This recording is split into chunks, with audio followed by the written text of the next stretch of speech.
সিনহা মুবিন, মোহাম্মদ আরাফাত সিনহা মুবিন। আসসালামু আলাইকুম ওয়া রাহমাতুল্লাহি ওয়া বারাকাতুহু। আমি আরাফাত সিনহা মুবিন সুবিদখালী জামিউল কুরআন মাদ্রাসার দ্বিতীয় জামাতের একজন শিক্ষার্থী। মহানবী সাল্লাল্লাহু আলাইহি ওয়াসাল্লামের সম্পর্কে কিছু বলবো। মহানবী সাল্লাল্লাহু আলাইহি ওয়াসাল্লাম 570 খ্রিস্টাব্দে মক্কা নগরী কুরাইশ বংশে জন্মগ্রহণ করেন। তার পিতার নাম আব্দুল্লাহ, মাতার নাম মা আমিনা।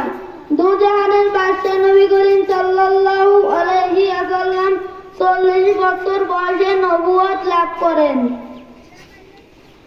মহানবী সাল্লাল্লাহু আলাইহি ওয়াসাল্লাম বাল্যকাল থেকেই সত্যবাদী ছিলেন। আরবের সকল মানুষ তাকে আল আমিন বা বিশ্বাসী বলে ডাকতেন। 63 বছর জিন্দেগিতে যিনি একটিও মিথ্যা কথা বলেননি। আল্লাহর নবী করিম সাল্লাল্লাহু আলাইহি ওয়াসাল্লামের চরিত্র ছিল ঠিক কুরআনের মতো। তার চরিত্র ছিল পুত ও পবিত্র।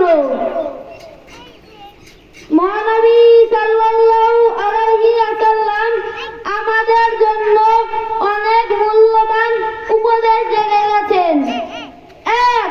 তওবা মানুষকে পাপমুক্ত করে। 2. মাতা পিতার অবাধ্য না হওয়া। 3. ভালো কাজ করা। 4. ফরজ নামাজ না ছেড়ে দেওয়া। 5. জ্ঞান অর্জন করা। 6. ঈমানের দাওয়াত দেওয়া। 7. মানুষকে আল্লাহর জন্য ভালোবাসা। 8. রোগীর খোঁজ খবর নেওয়া।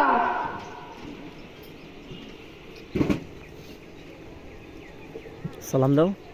আসসালামু আলাইকুম ওয়া রাহমাতুল্লাহি ওয়া বারাকাতুহু।